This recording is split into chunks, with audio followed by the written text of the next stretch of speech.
Changement. Envoyez un bordel pour prendre le Saint-Cernin, s'il vous plaît. Merci. Ça va, vous allez bien? Cool. Alors, je m'appelle Paul de Saint-Cernin et j'adore le foot. Généralement, quand je dis ça, on me répond « C'est marrant, je te voyais plutôt faire un truc d'aristo, genre du golf, du tennis ou faire l'amour à ta cousine. » Et non, je ne joue ni au tennis ni au golf. Quand j'étais petit, mon parrain m'a offert un maillot de l'équipe de France. Un maillot avec le numéro 10 et mon nom floqué derrière. J'étais tellement content, j'ai dormi avec pendant des semaines. Et c'est vrai qu'au début, c'est bizarre de dormir avec son parrain. Et après, on s'habitue. Quand j'étais petit, mes parents voulaient pas que je fasse de foot. Mon père et sa cousine voulaient que je fasse un autre sport.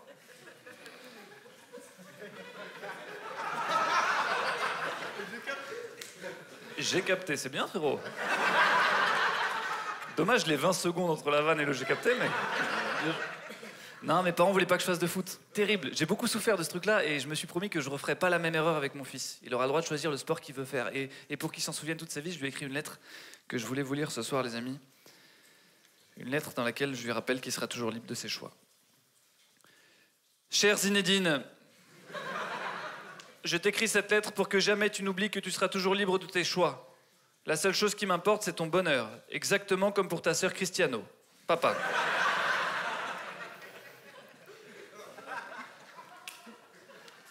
C'est bon, t'as compris aussi? Dans la rue, on me confond souvent avec un joueur de foot. Un ancien milieu de terrain du Paris Saint-Germain qui est parti ensuite à la Juve. Encore tout à l'heure, en venant là à l'appart, il y a un mec qui m'a fait « Hey, Blaise Matuidi !» Et je me dis que ça doit être bien d'être joueur de foot.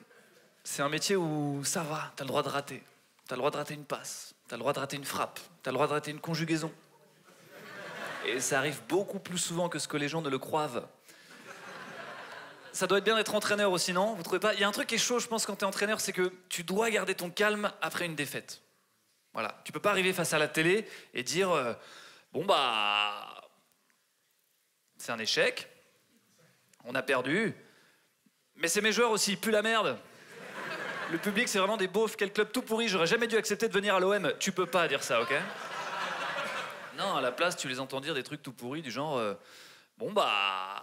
c'est un échec, on a perdu, mais j'ai vu de belles choses, je suis fier de mon équipe, on va continuer à travailler, on fera mieux la prochaine fois. Tu as le droit de dire ça quand t'es entraîneur. En revanche, c'est beaucoup plus rare de voir un chirurgien sortir d'une salle d'opération, s'adresser à la femme du monsieur qu'il vient d'opérer. Bon bah... c'est un échec, on l'a perdu, mais j'ai vu de belles choses. Je suis fier de mon équipe, on va continuer à travailler, on fera mieux la prochaine fois. Vous n'auriez pas un deuxième mari par hasard?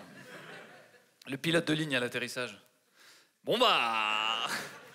non, c'est hyper bien le foot, c'est hyper puissant. C'est tellement puissant que moi je pense qu'on devrait s'en servir pour régler les conflits entre les pays. C'est-à-dire qu'au lieu de faire la guerre, un match de foot serait tellement plus simple. T'imagines pour la 3e guerre mondiale, tu reçois ta convocation sur WhatsApp. Rendez-vous samedi 10h45, Five d'Aubervilliers. Chasuble fourni, crampons interdits. Vive la France.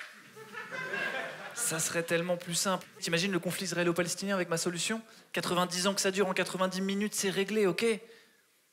Le mec qui marque un triplé dans ce match, il est et Ballon d'Or et prix Nobel de la paix, le même jour. Kylian Mandela, le gars. Pour qui on voterait d'ailleurs avec cette solution? Moi j'ai une idée de notre équipe de France. Pour qui qu'est-ce qu'on mettrait, tiens? Je vous fais mon équipe. Déjà derrière, je fais une charnière Zemmour-Le Pen, personne passe. Au goal, je mets Sarko, parce qu'on a tous très envie de le voir plonger.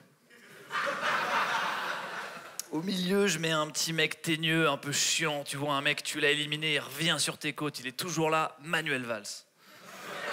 Et devant, je mets les écolos, parce qu'ils ont l'habitude de planter. Je trouve que le foot, c'est tellement puissant que c'est vecteur d'intégration. Je vous raconte mon histoire un petit peu. Frérot, calme-toi, frérot. Je vous raconte mon histoire. À l'époque, j'ai 18 ans, je rêve de devenir journaliste, ok? J'arrive en stage à Canal+, ok? J'arrive en bas du bas de l'échelle. Je suis vraiment... tu vois le mec qui fait les cafés, les photocopies? Je suis le stagiaire de ce gars-là, ok? J'arrive le lundi, je commence à bosser, je fais les vitres avec ma chemise. Et le soir, on organise un match de foot entre collègues. Ok, je me retrouve dans l'équipe de mon grand patron. Hasard. Il marque 2 buts, c'est moi qui lui fais les 2 passes décisives. Il est comme un fou dans le vestiaire, il est heureux. Il est là, il mime le match, il débriefe, il est là. Et là, je contrôle la poitrine, je la pose, feinte de corps, passement de jambe, repassement de jambe. À ce stade de l'histoire, il faut que je vous raconte un truc. Dans un vestiaire de foot, il y a 2 grands courants de pensée. Ceux qui jouent au foot ici le savent. Il y a ceux qui prennent leur douche en caleçon et ceux qui prennent leur douche sans caleçon. C'est un truc très clivant, vraiment. C'est du niveau de ceux qui sont pro-vax, ceux qui sont anti-vax. Ceux qui sont pro-mariage pour tous, ceux qui sont anti-mariage pour tous. Ceux qui disent pain au chocolat, les connards du Sud. C'est un truc très clivant, ok? Moi, je prends ma douche en caleçon, ok? Mon patron, lui, il est dans l'autre équipe, d'accord? Maintenant que vous savez ça, je vous refais la scène.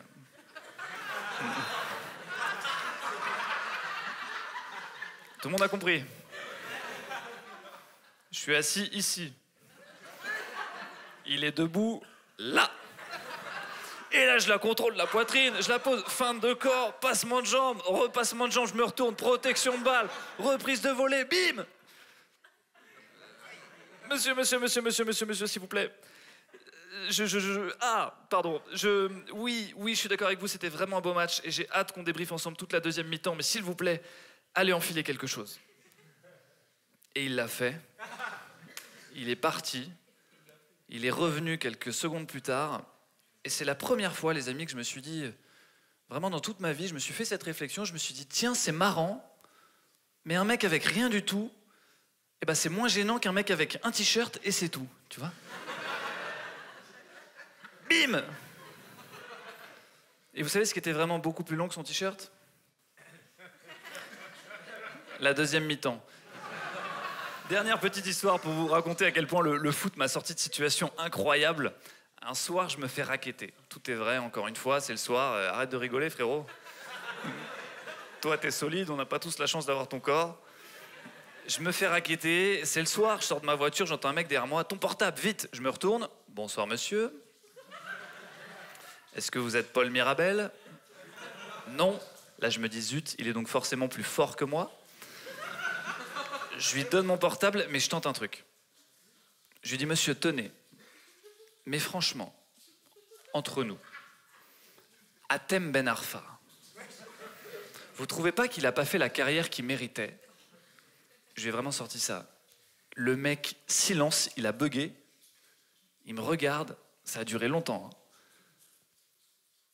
Mais de ouf, frérot! Hatem, c'est 2 ballons d'or minimum, normalement, t'as trop raison. Et on s'est mis à parler foot comme ça, dans la rue, dans la nuit, ça n'avait aucun sens. 5 minutes, 10 minutes, 15 minutes, on est devenus potes aujourd'hui. Régulièrement, il m'appelle avec mon portable. Merci de m'avoir écouté, les amis, vous étiez cool, merci beaucoup. Je m'appelle Paul de Saint-Sernin.